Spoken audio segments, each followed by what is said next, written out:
Oke, selamat pagi. Kita lanjutkan materi kita. Hari ini kita akan membicarakan statistika deskriptif tentang grafik. Jadi, grafik itu dapat kita gunakan untuk menyajikan data, sehingga nanti data yang ada itu bisa memberikan informasi yang lebih atau dengan kata lain yang informatif. Kemudian dari sini Anda harus bisa menentukan jenis grafik yang tepat.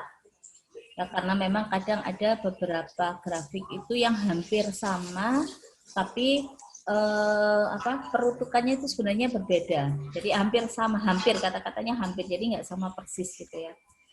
Nah, untuk itu Anda harus tahu tujuan dalam pembuatan grafiknya ini apa, kemudian informasi apa saja yang ingin Anda sampaikan, serta yang pasti ini biasanya hubungannya adalah dengan skala pengukuran dari variabel data yang ada. Nah, secara umum grafik itu nanti akan kita bagi menjadi dua bagian besar ya, yaitu untuk data yang kuantitatif dan untuk data yang kualitatif. Untuk data yang kuantitatif, di mana data ini punya satu variabel, maka kita bisa gunakan histogram atau poligon untuk menggambarkan grafik tersebut. Sedangkan kalau datanya ini data yang kuantitatif tapi terdiri dari dua variabel, maka kita akan bisa gunakan scatter diagram. Ya, jadi kurang lebih seperti ini.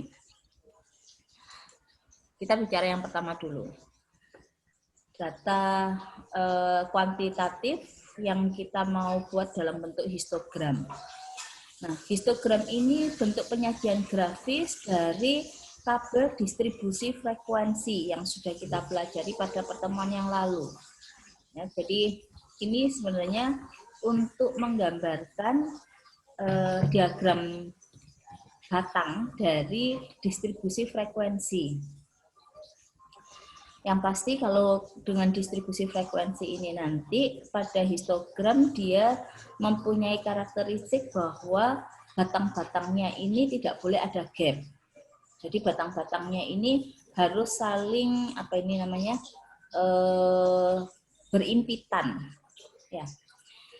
Histogram ini menunjukkan bentuk distribusi data hasil pengamatan.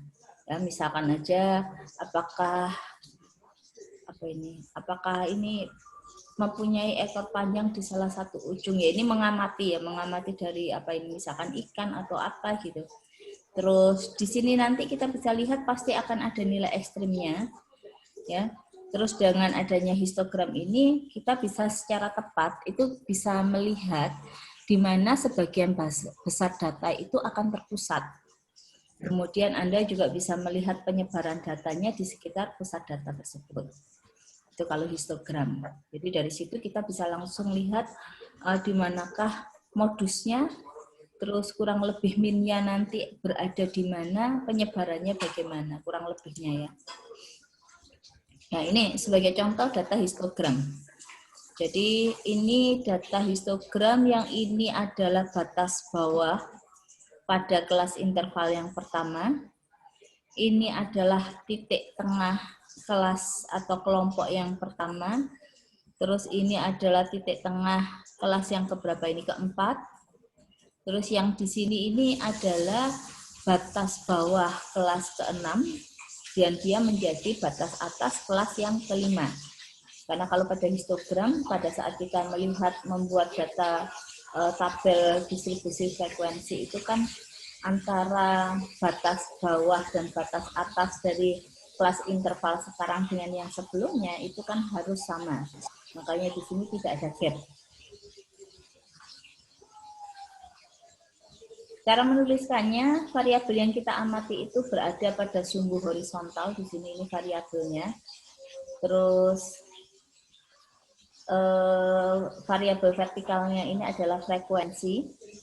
Kemudian setiap batang ini digambarkan di atas interval nilai di setiap kelompok.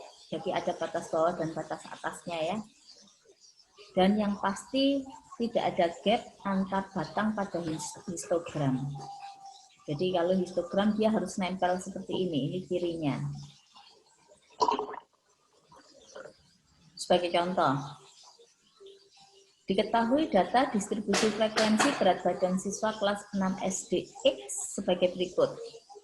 Jadi berat badannya yang antara 50 sampai 60, frekuensinya 2, antara 60 sampai 70 13, 70 sampai 80 ada 16, 60 sampai 97, terus 90 sampai 100 ada 12. Nah, ini banyak yang gendut-gendut, ini anak kelas 6 SD ya.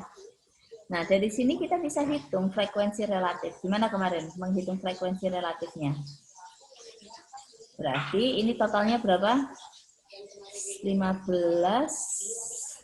sama ini 15, 25, 25, 25, 35, 50 ya? 23 ya. Berarti dari sini untuk menghitung relatif frekuensi, Anda bisa hitung dari 2 saya bagi dengan total data yang ada. Jadi 2 dibagi 50, dapat 0,04. Kemudian di sini saya punya 13 dibagi dengan 50, 0,26. 16 dibagi dengan 50, 7 dibagi 50, dan terakhir 12 dibagi dengan 50. Itu adalah frekuensi relatif. Sedangkan frekuensi kumulatif itu berarti dari kondisi yang ada di sini, untuk data yang di bawah itu adalah penjumlahan frekuensi di data itu ditambah dengan data yang sebelumnya. Jadi kayak gini, ini 2, pada kelompok 2 ya berarti 13 plus 2, kelompok 3 berarti 16 plus 13 plus 2, kelompok 4-nya 7 plus 13 plus, plus 16 plus 13 plus 2, dan terakhir ini pasti 50. Nah, jadi ini akan menjadi bentuk apa ini namanya batang yang monoton naik. Terus kita juga bisa hitung frekuensi relatif kumulatif. Jadi kalau kayak gini, ini yang kita tambah-tambahkan adalah pada bagian frekuensi relatif. Ya. Jadi ini ditambahkan 0,04, terus di sini 0,04 tambah 0,26. Yang ini berarti 0,32 ditambah yang ini, dan seterusnya hasil akhirnya adalah 1. Nah, dari data ini, kalau saya misalkan mau membuat histogram frekuensinya, maka untuk mendapatkan ini, Anda perlu menggambarkan, nah ini dia, datanya di antara 50 sampai 60, 60, 70, 70, 80, 80, 90, dan terakhir 90, 100. Kemudian di sini untuk variabel Y-nya kita pakai frekuensi. Tadi kan antara 50 sampai 60 ada 2. 60 sampai 70 ada 13. Terus 70 sampai 80 ada 18, demikian seterusnya.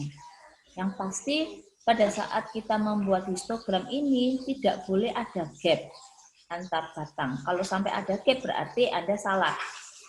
Ya, jadi dari situ salah satu penilaian kalau Anda diminta untuk membuat histogram, tentukan histogram dari tabel distribusi frekuensi berikut. Kemudian di sini Anda berikan ada gap-gapnya, ya berarti itu sudah salah.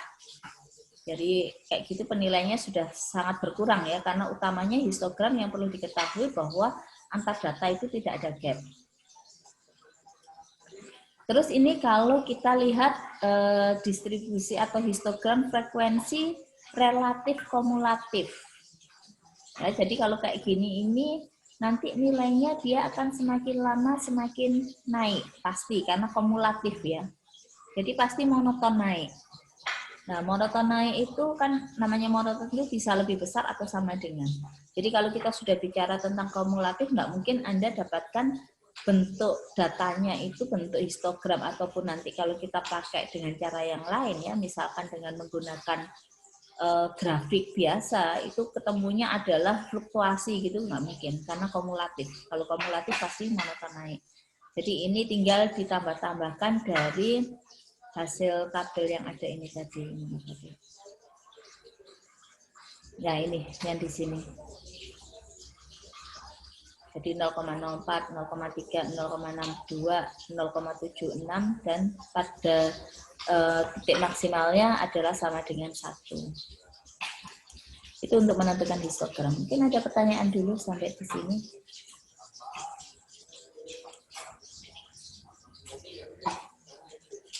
Oke, kalau tidak ada pertanyaan lanjut ya. Kita ke poligon. Yang dikatakan dengan poligon itu adalah grafik, jadi bentuknya berupa grafik, ya. Grafik itu kan garis yang menghubungkan titik dengan titik, di mana yang kita hubungkan di sini adalah titik tengah dari setiap kelompok. Jadi nanti kalau Anda membuat grafik poligon, itu sumbu X-nya itu sumbu horizontalnya adalah titik tengah dari setiap kelompok, terus sumbu vertikalnya adalah frekuensi. Ya. Jadi contoh yang tadi kita punya intervalnya kan yang kelompok 1 50 sampai 60. Kita cari titik tengahnya. Cari titik tengah dari mana? Batas bawah ditambah batas atas dibagi dengan 2. Jadi 50 plus 60 dibagi 2 dapat 55. Kelompok kedua 60 ditambah 70 dibagi dengan 2 ketemu 65. Kelompok ketiga 70 ditambah 80 dibagi 2 dapat 75. Kelompok yang keempat 80 ditambah 90 dibagi 2 dapat 85. Dan terakhir kelompok 5 90 ditambah dengan 100 kita bagi 2 hasilnya 95. Nah, nanti yang kita gambarkan pada grafik poligon ini adalah 2 kolom terakhir ini. Jadi nanti sumbu Y-nya itu adalah frekuensi, sumbu X-nya itu adalah titik tengah. Jadi kita buat dalam bentuk kayak koordinat gitu ya. Ini di sumbu X, ini adalah di sumbu Y. Kurang lebih yang akan Anda dapatkan seperti ini. Jadi di sini pada saat titik tengahnya 55 ketemu tadi frekuensinya adalah 2. Pada saat titik tengahnya 65 frekuensinya adalah 13. Saat 75 dapatkan frekuensinya 16. Pada saat titik tengahnya 85 kita dapatkan frekuensinya 7 dan terakhir di titik tengah 95 kita peroleh frekuensinya adalah 12. Ini kurang lebih untuk menggambarkan poligon. Ada kesulitan sampai di sini?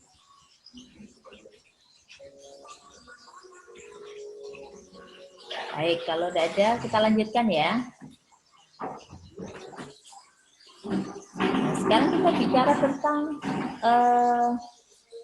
apa ini namanya? Pembuatan grafik untuk 2 variabel. Kalau tadi kan cuma 1 variabel ya. Nah, sekarang kalau kita bicara tentang 2 variabel, maka yang bisa Anda gunakan adalah scatter diagram. Jadi scatter diagram ini sebenarnya tujuan awalnya itu ingin melihat hubungan antara 2 variabel itu bagaimana. Jadi kalau ini ngomongnya menginvestigasi gitu ya, menginvestigasi benar-benar dia akan melihat apakah 2 variabel ini, 2 variabel yang ada itu dia mempunyai hubungan yang linier, apakah mempunyai hubungan yang eksponensial atau hubungan yang lain gitu. Nah, itu pertama kali dilihatnya dengan cara Anda gambarkan pasangan titik yang ada pada diagram, pada apa ini ya, kalau bilang biasanya sumbu koordinat atau dengan bidang kartesius 2 dimensi. Nah, jadi di situ Anda hubungkan, Anda gambarkan titik-titik yang ada ini mewakili nilai X dan Y. Yang ini juga demikian. Jadi dari data yang ada itu, terus kemudian kita plot pada bidang 2 dimensinya. Kemudian dari sini kita akan melihat kira-kira hubungan yang ada, jadi pola yang ada di sini ini membentuk apa? Apakah membentuk sebuah garis lurus? Apakah membentuk fungsi yang eksponen? atau fungsi kuadrat dan lain sebagainya. Jadi dari sini ini kalau scatter diagram itu nanti di kemudian pertemuan kita akan gunakan ini sebenarnya untuk ngecek kira-kira hubungan antara dua variabel ini apa ya. Sehingga nanti saat Anda mau menentukan persamaan yang menghubungkan antara dua variabel ya kita lihat dari bentuk pola yang dibentuk oleh pasangan titik yang ada di sini melalui scatter diagram.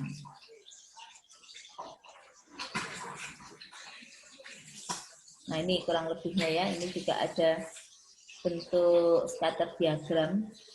Jadi ada titik-titik gini banyak. Kalau datanya banyak ya pasti akan ada banyak titik.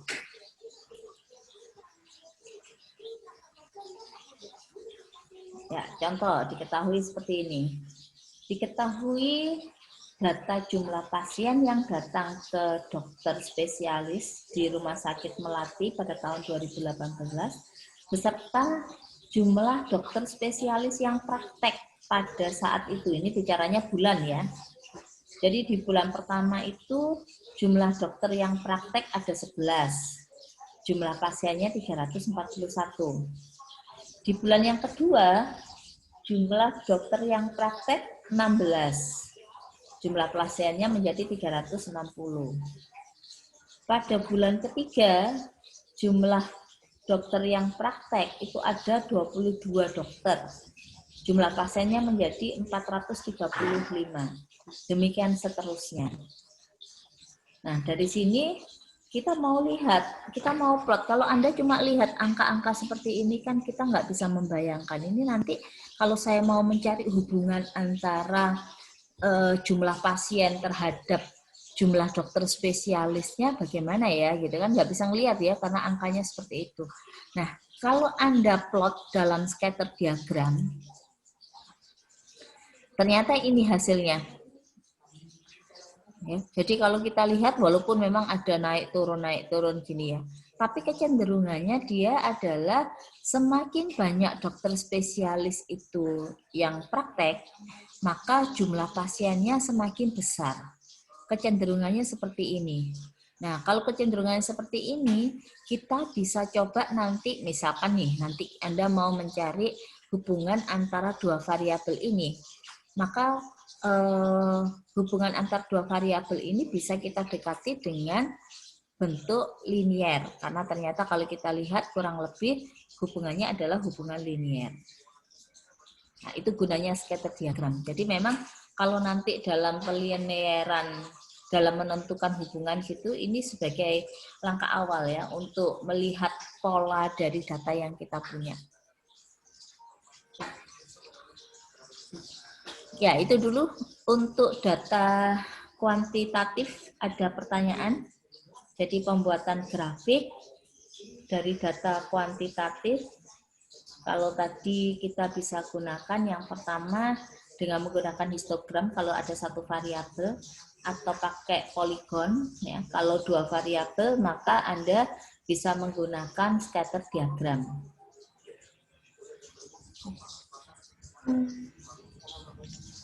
Ya, ada yang mau ditanyakan dulu? Mau tanya, kok scatter diagram itu berarti selalu bakal membuat satu garis lurus, toh? Tidak harus garis lurus, tergantung dari bentuknya. Bisa jadi nanti setelah kita plot, gitu ya, oh ternyata hubungannya ini mendekati bentuk parabola, misalkan gitu.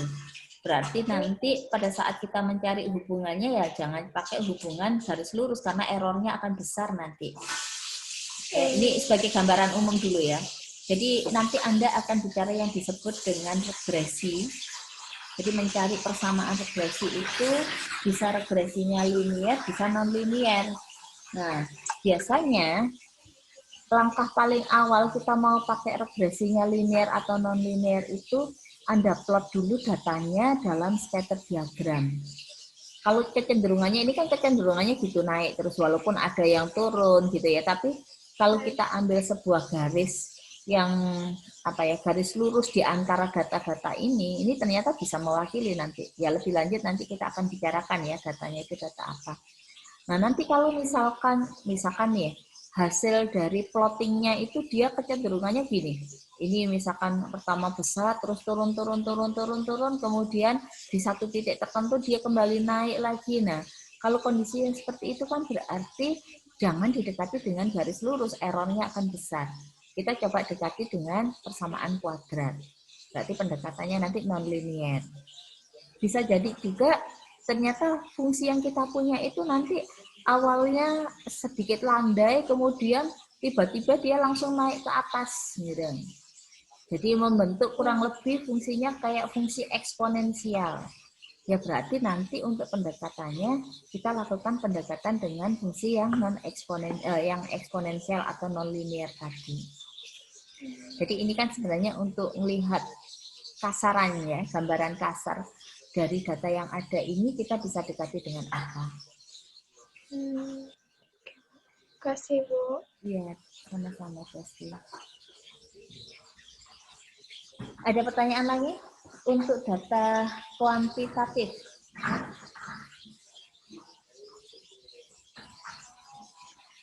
Oke, kalau tidak ada masuk ke data kualitatif ya. Sama, hampir sama seperti di kuantitatif. Ini nanti untuk grafiknya dibagi menjadi dua. Ya, ada yang satu variabel, ada yang dua variabel atau lebih. Ya, yang satu variabel nanti kita pakai grafik lingkaran, yang selain itu ada grafik batang, kemudian yang lebih dari dua variabel itu yang disebut dengan side by side.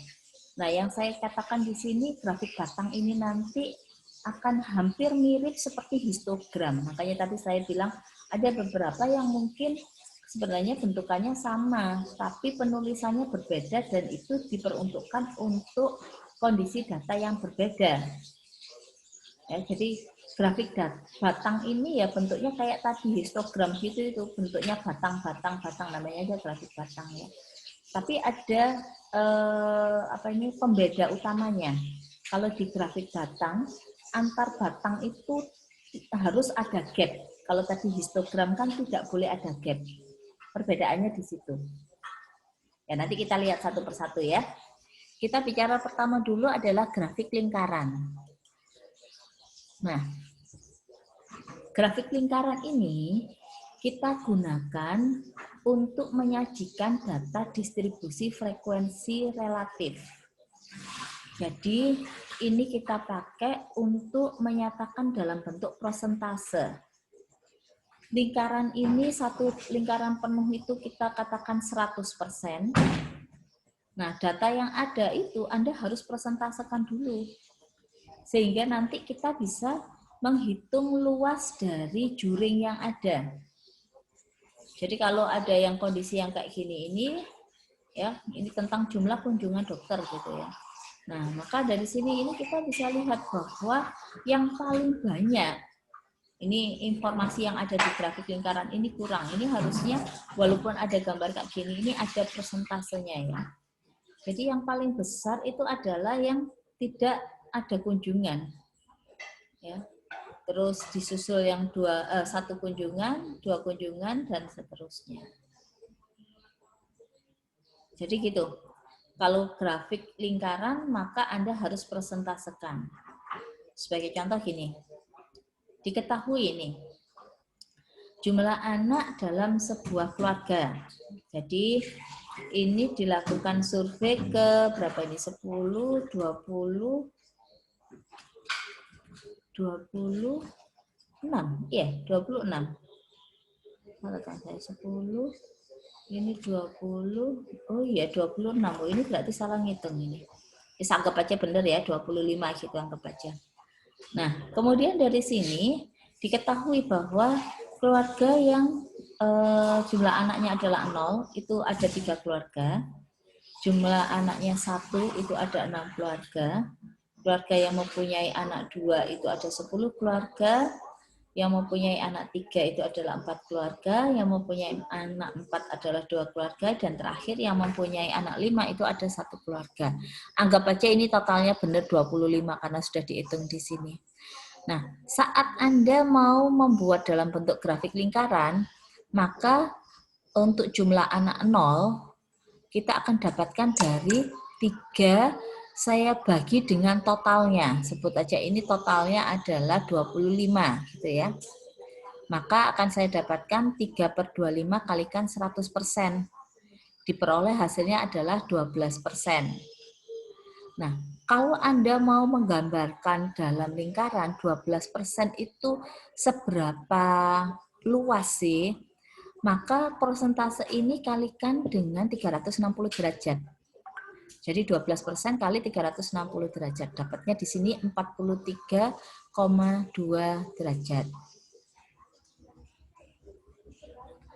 Terus, kok saya melihat. Terus kemudian dilanjutkan jumlah anak 1.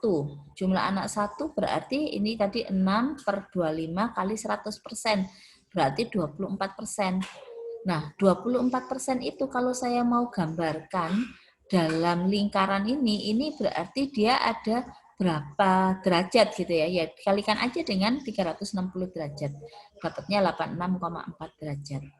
Demikian seterusnya. Ini kalau kita ngitungnya membuatnya secara manual ya. Jadi Anda perlu busur kalau kayak gini. Yang ada derajat-derajatnya itu. Nah, hasil yang ada ini nanti saya bisa tunjukkan seperti ini kurang lebihnya. Jadi tadi yang anaknya 0, mana anaknya 0? Ini 12 derajat. Itu tadi kita dapatkan 42, berapa? 42,3 derajat. 12%. Yang jumlah anaknya 1, ada frekuensinya 6. Kalau di persentase adalah 23%. Luasannya di sini tadi ketemu 84, sekian derajat. Ini kalau saya gambarkan. Yang jumlah anaknya 2, ada 38%. Ya, ini nanti dihitung ada berapa derajat ini.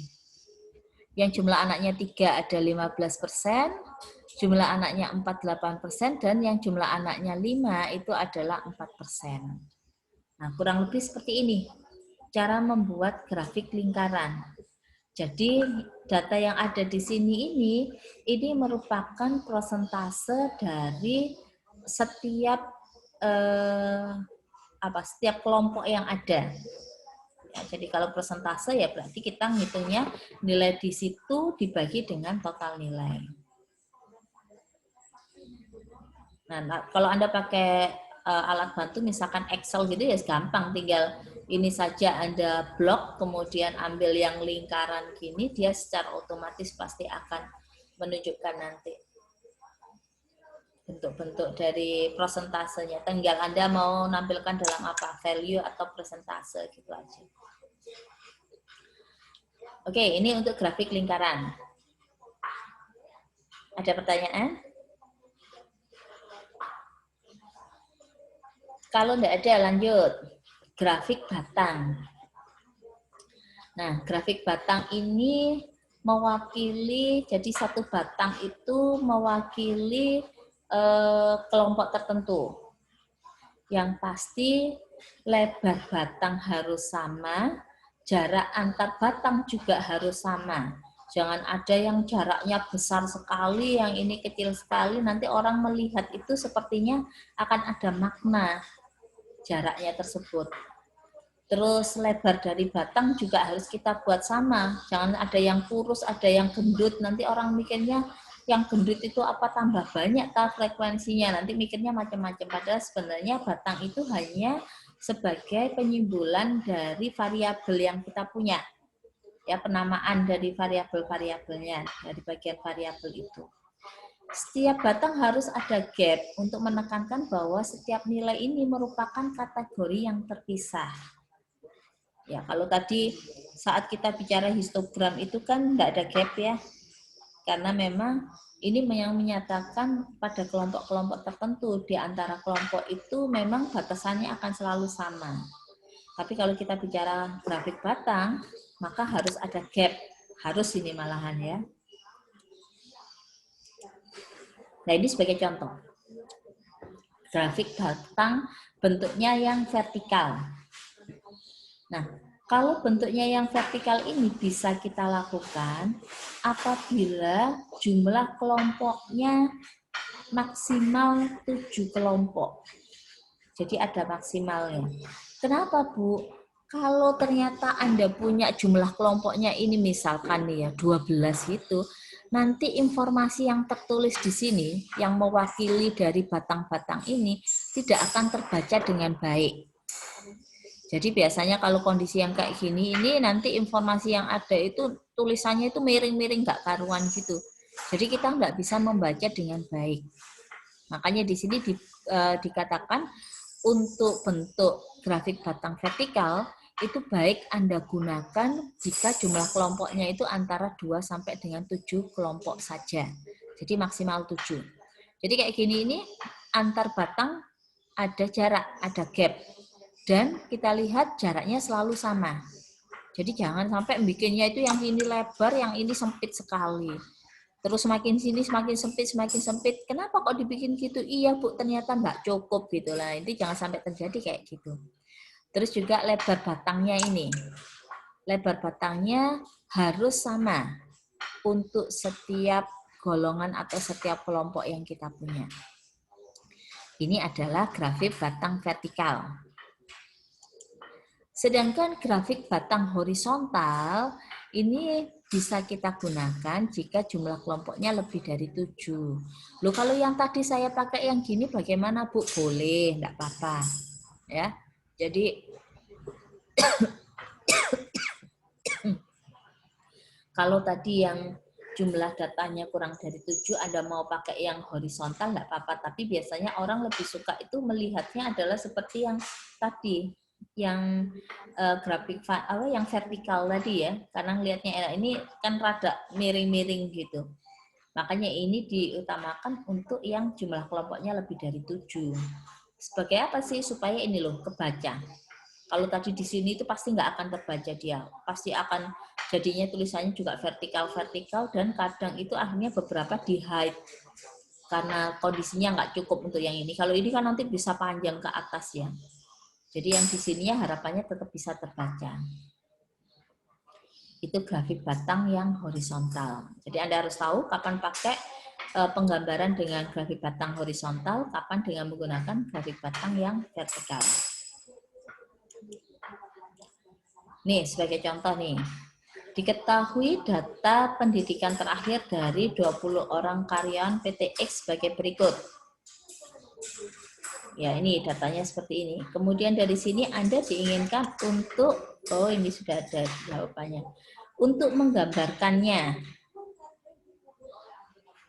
Nah, sebelum Anda, ini tadi kan dimintanya dalam grafik, dalam pie diagram grafik lingkaran, maka terlebih dahulu Anda harus mengelompokkan.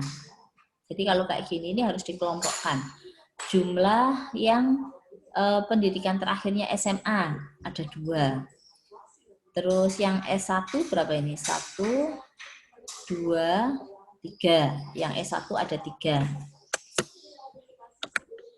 Jadi kita harus kelompokkan dulu.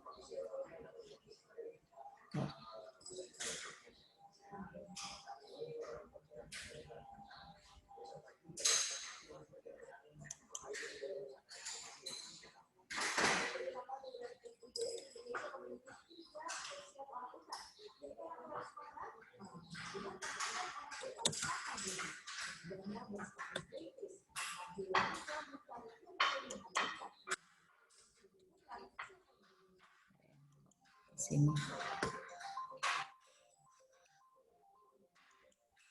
Jadi dari sini kita akan buat dulu ya. Jumlah datanya saya buat di sini aja. Yang SMA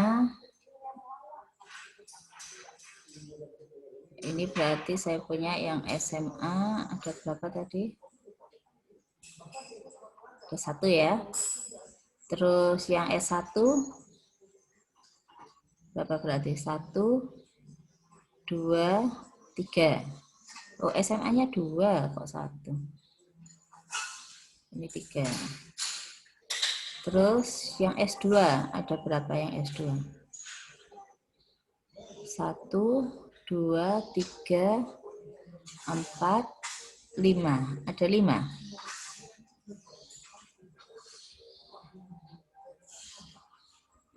Terus yang S3 kita dapatkan berapa? 1, 2, 3, 4, 5, 6, 7, 8, 9.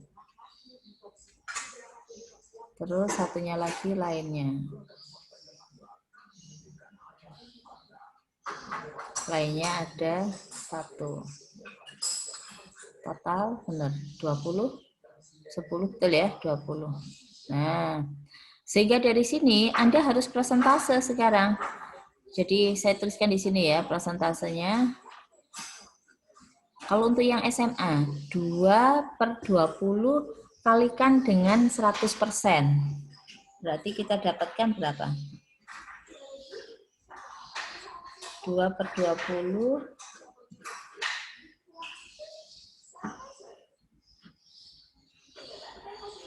kalikan 100%. 2/20 dikalikan dengan 100%.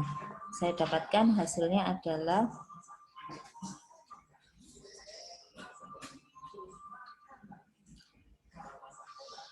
saya peroleh 10% ya. Jadi untuk yang SMA saya peroleh di sini nilainya adalah 10 dalam persen ini. Terus yang itu 3/20 dikalikan dengan 100%. Saya dapatkan ini hasilnya adalah 15%.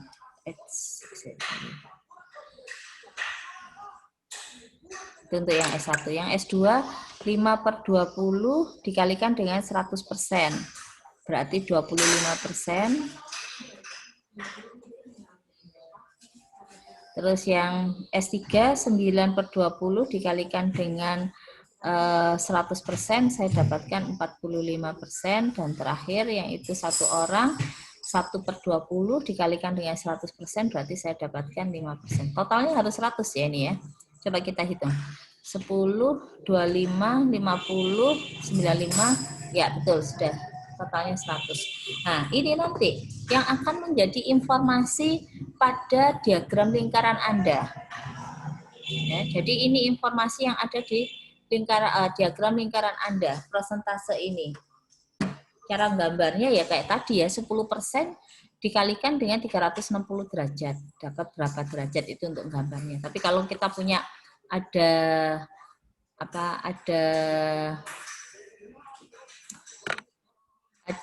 alat bantunya, nggak perlu pakai yang seperti itu sih sebetulnya.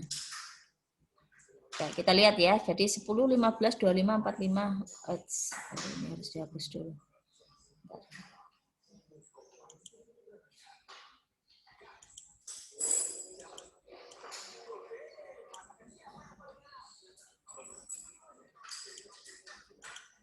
Ya, akhirnya dapatnya sekian. Yang S3 tadi adalah 45%, yang S2 25%, S1-nya 15%, SMA-nya 10%, dan lainnya adalah 5%. Itu cara menggambarkan grafik lingkaran. Ada pertanyaan dulu sampai di sini? Ada kesulitan? Bu, saya mau tanya.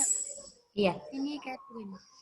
Bu, yang di grafik batang yang vertikal kalau nggak salah tadi itu sebelah paling kiri sama sebelah paling kanan kok selihat saya lebarnya beda ya Bu ya, lebar Iya, dotnya. bentar, saya cek ya.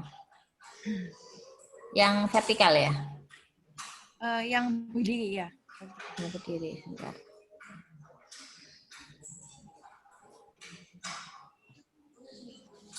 Yang berdiri. Ya bagaimana? Ini tah? Yang kanan sendiri sama kiri sendiri. Ini dengan ini maksudnya? Ya. Iya. Yang paling Ya. kiri ini dengan yang paling kanan gini. Iya.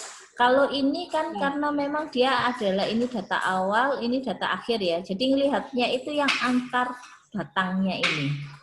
Kalau yang ininya misalkan mau diagakkan ke tengah, tapi jangan mepet ke sumbu vertikalnya ya. Ini nggak apa-apa sih kalau bagian yang paling awal dan paling akhir itu kita tidak perhatikan. Karena itu cuma mau nunjukin ini batasan untuk gambar saya gitu. Tapi yang diperhatikan itu adalah lebar dari antar batang ini. Jadi batang 1, batang 2, ini lebarnya jaraknya berapa, batang 2 dan 3 ini harusnya sama dengan yang di sini. 3 dan 4 juga harus sama dengan jarak yang sebelumnya. Demikian seterusnya. Terus untuk lebar batangnya juga gitu. Semua semua batang yang ada ini harus mempunyai lebar yang sama. Tapi kalau kondisi yang setelah dan di awal ini, sebelum jarak yang di awal ini atau jarak terhadap sumbu itu enggak apa-apa berbeda dengan di sini. Soalnya ini kan cuma ngepaskan gambarnya aja. Jadi boleh yang awal dan akhir itu boleh berbeda. Tapi yang di tengah-tengah ini harus sama semua. Ya, gitu Catherine. Terima kasih, Bu. Ya, sama-sama. Ada lagi mungkin yang mau ditanyakan?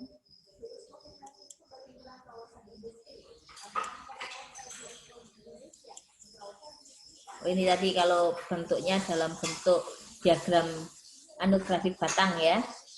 Jadi ini tadi menyatakan SMA-nya 2, S1-nya 3, S2-nya ada 5, S3-nya ada 9, dan yang lainnya itu ada 1. Ini digambarkan dalam bentuk batang. Nah ini Anda harus tahu kalau yang kayak gini jangan didekatkan. Jangan namanya tidak ada gap. Karena ini datanya adalah kualitatif, maka antar batang harus ada gap.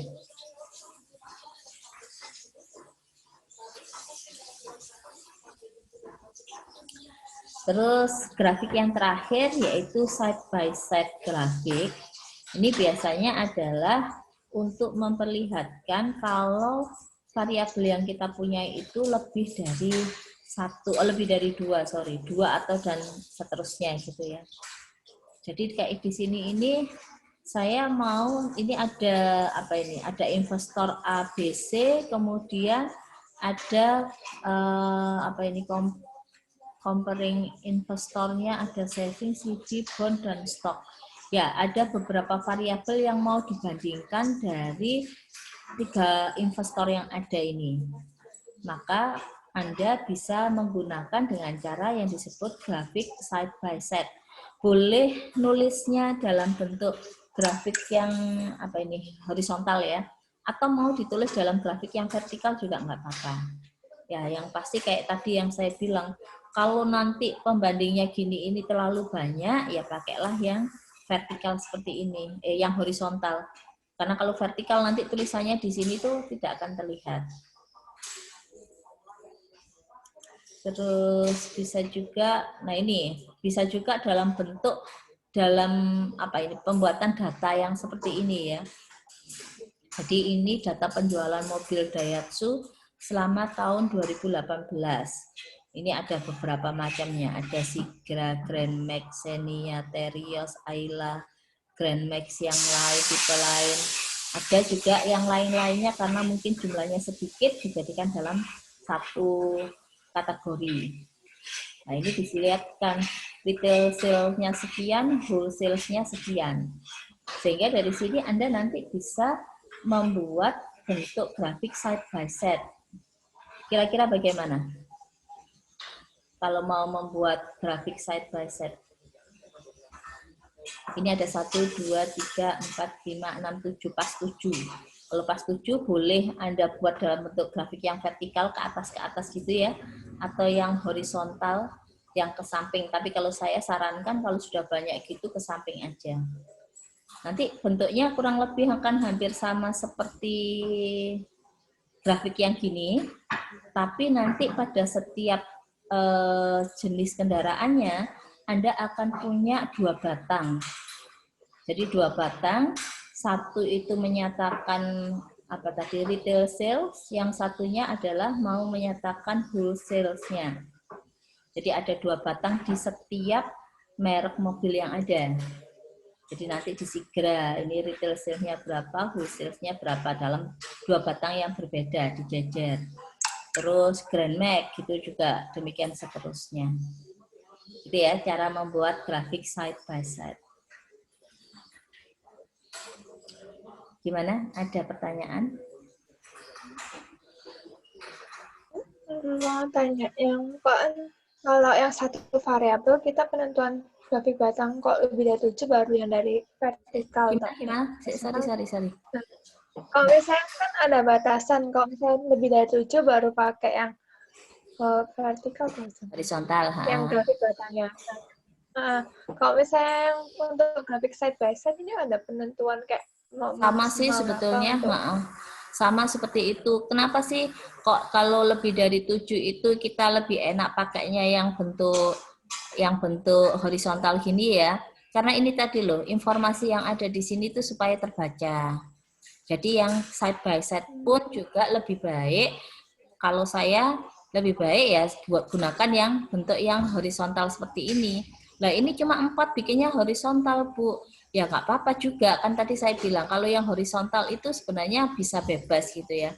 Tapi memang ada kalanya kecenderungan orang untuk melihat batang yang ke atas itu lebih nyaman biasanya gitu. Makanya dinyatakan kalau sedikit pakai yang batang yang vertikal aja. Tapi kalau Anda buat yang kayak gini nggak apa-apa juga. Cuma kalau sudah lebih dari 7, Anda mau dipaksa dengan batang, nanti informasi yang tertulis di sini ini tidak bisa baik terbaca. Makanya lebih enak kalau sudah banyak-banyak seperti itu, ini menggunakannya dengan cara yang horizontal. Yang 4 ini mungkin nanti kalau Anda buat dalam bentuk yang vertikal, batangnya vertikal, ini nggak terbaca dengan baik mungkin ya, karena satu bagian itu ada tiga batang yang kita gambarkan. Jadi kalau di sini memang kategorinya cuma 4, tapi satu kategori itu ada 3 batang. Nah mungkin aja nanti karena kondisinya terbatas, kalau di sumbu X gini ini kan lebarnya terbatas ya, nanti mengakibatkan informasi yang ada di sini ini tidak terbaca dengan baik. Jadi kategorinya sebenarnya hampir sama seperti pada diagram batang tadi. Kalau ada 7 ke atas ya disarankan untuk tetap menggunakan yang bentuk batang yang horizontal. Tapi kalau tidak sampai 7 dan ternyata masih muat gitu ya. Kalau kayak gini misalkan aja lah investornya itu ada 5 gitu. Nah, Anda memang cuma ada 4 variabel yang mau kita bandingkan. Tapi kalau satu variabelnya ini ada 5 batang yang harus digambar, Anda paksa dengan menggunakan batang yang vertikal, itu juga tidak akan bisa tergambarkan dengan baik menurut saya. Karena di sini ini luasan untuk yang sumbu X ini kan terbatas. Jadi gitu. Ini tujuannya supaya enak bacanya aja sih. Terbaca semua. Ya, gitu ya Justin. Oke, Bu, kasih. Ya, Bu. Kasih. Saya mau tanya, Bu. Iya, Marvin. Ya, silakan. Yang tapi grafik scatter, Bu. Itu Kenapa? bisa narik garisnya pas di tengah-tengah gimana ya, Bu? Nanti kita bicara pada saat kita bicara di regresi linear. Jadi nanti persamaan regresinya itu kita akan buat dari data nanti. Ya sekarang ini cuma sekedar sebagai ini aja sih, sebagai pendahulu bahwa kalau scatter diagram itu tujuannya sebenarnya pada saat kita mau mencari persamaan yang mewakili data, persamaan yang paling tepat itu yang bagaimana itu. Kenapa kok jadi gini? Nah, nanti Ya, makasih. pada saat di perkuliahan berikutnya, materi-materi berikutnya nanti kita akan bicara lebih detail.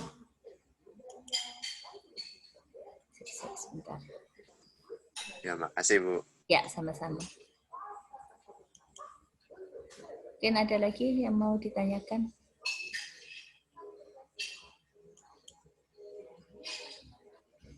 Nah, ini ada beberapa kesalahan dalam penyajian data ya. Jadi,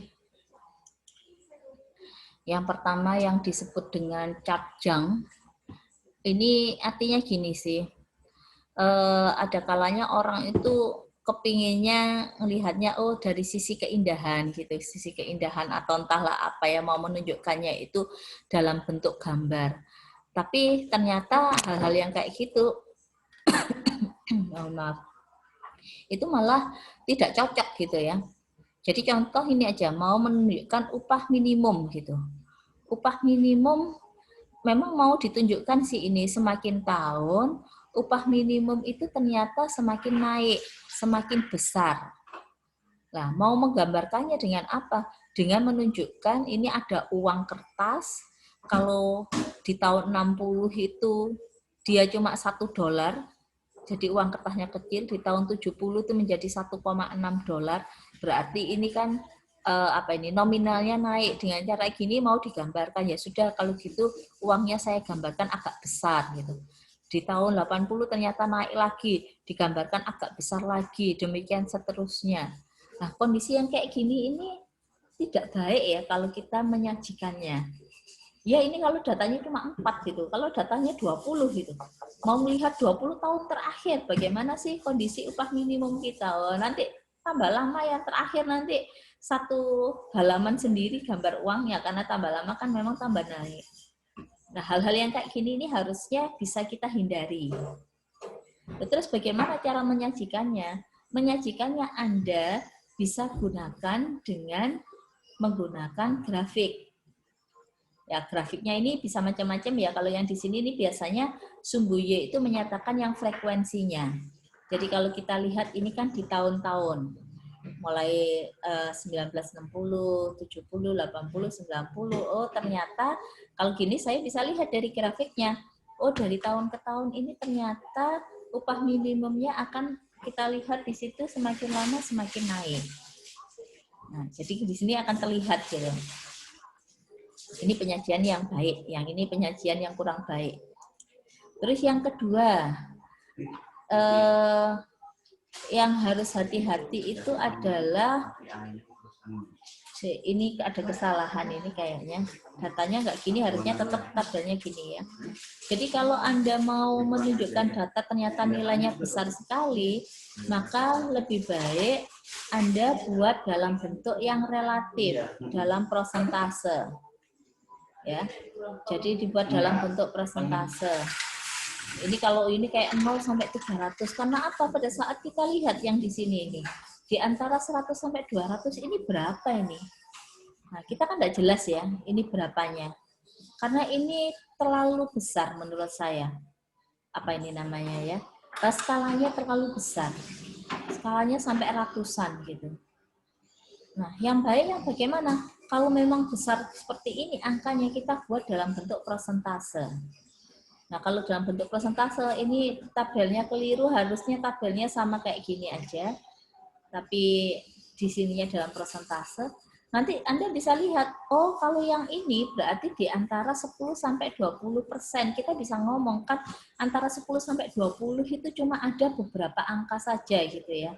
Ya kalau kita ambil bilangan bulat gitu ya, cuma 11, 12, 13, 14, 15, 16, 17, 18, 19. Berarti nanti yang di bagian yang tengah di sini ini, pada mahasiswa tingkat 2-nya ini ya sekitar antara, Anda bisa ngomong gitu, sekitar antara 14-15%. Yang di sini ini mungkin 19% mungkin loh ya. Ya kayak gitu. Jadi kalau dilihat dari persentase itu, kita melihatnya apa ya, relatifnya tidak terlalu besar. Kalau Anda buat dalam angka gini, ini kan di antara 100 sampai 200 itu angkanya banyak ya. Kalau bilangan bulat saja sudah ada angka 99 bilangan bulat. Nah, itu yang kedua. Jadi penyajiannya kalau memang frekuensi yang ada itu besar sekali, lebih baik Anda nyatakan dalam bentuk persentase. Terus ini juga, jadi kalau data yang kita punya itu ternyata misalkan deh nilainya itu kurang dari 80 gitu. Nah, Anda dalam membuat aksis pada sumbu nilai-nilai yang ada pada sumbu Y-nya, ya jangan over seperti ini. Ya, karena kalau kita lihat data yang kita punya itu kurang dari 100, ya nggak usah antara 0, 100, 200, dan seterusnya. Karena apa? Kalau kondisi seperti ini tidak terlihat. Jadi kelihatannya di sini tabelnya kan kecil gitu ya, batang-batangnya ini kecil-kecil. Nah, sebaiknya ya Anda lihat, oh ternyata di sini nilainya maksimalnya 50. Bolehlah di atas 50 sedikit gitu nggak apa-apa, kasih 60 gitu nggak apa-apa. Jadi ini bisa menunjukkan. Jadi selama 4 semester. Semester pertama penjualannya ini kalau di sininya 25 misalkan ya sekitar kurang lebih 20-an. Yang di sini 25, ini 50, yang ini balik lagi gitu. Akan lebih baik lagi sebenarnya pada setiap batang ini kita beri angka-angkanya. Kalau di sumbu vertikalnya itu dia berupa angka yang menyajikan frekuensi dari data yang ada, ya berarti di sini dikasih angka itu. Tapi kalau yang di sumbu Y-nya ini menyajikan dalam bentuk persentase, yang di sini juga Anda tuliskan dalam bentuk persentase. Itu akan memudahkan orang untuk melihat. Gitu ya. Terus yang keempat itu sebisa mungkin sih. Jadi pada saat ini kok nggak ada bedanya gini sih, saya kok bingung. Oh gini, ini di sumbu Y-nya, dia langsung kayak sumbu pusatnya itu di nilai Y-nya 36. Nah ini sebaiknya dihindari yang seperti ini. Jadi kalau memang Anda yang merasa lo kan 0 ke 36 padahal datanya itu adanya di sekitar 36 sampai 45 gitu ya. Ya antara 0 sampai dengan 36 itu paling enggak Anda kasih tetap ada garis gitu, tapi garisnya itu dikasih kayak apa ini? Apa sih namanya? Simbol dari ini loh. Arus listrik itu loh. Yang gelombang gitu. Jadi itu menunjukkan memang ini dipersempit gitu ya antara 0 sampai 36. Tapi tetap harus di awalnya ini adalah tetap koordinat 0,0. Jangan dihilangkan 0,0-nya itu. Jadi ini kan dikatakan no zero point on vertical axis gitu ya. Jadi tidak boleh yang dilakukan seperti itu. Tetap 0 itu harus kita tuliskan karena itu adalah sebagai kayak starting point-nya dia. Terus no zero point on vertical axis. Ya ini juga ya. Jadi kalau kondisi yang seperti ini kan ini tidak ada. Maka mungkin akan lebih baik kalau Anda ini tetap tuliskan, Anda kalau nggak mau yang seperti yang tadi ya, di antara 0 sampai dengan titik tertentu itu ada kayak ada arusnya gini, Anda boleh membuatnya menjadi beberapa titik dengan skalanya mungkin kalau ini antara ini skalanya 20-an gitu gambarnya nggak terlalu terlihat, mungkin Anda bisa perkecil lagi skalanya adalah 10-an. Nah, nanti kalau 10-an pasti ini jauh lebih baik gitu ya. Gambarnya jauh lebih terlihat. Memang yang seperti ini akan terlihat sekali gitu, tapi penyajian yang seperti ini tidak disarankan karena titik nolnya tidak diperlihatkan. Sangat tidak disarankan. Ya, kurang lebih seperti itu untuk materi kita hari ini. Mungkin ada pertanyaan dulu.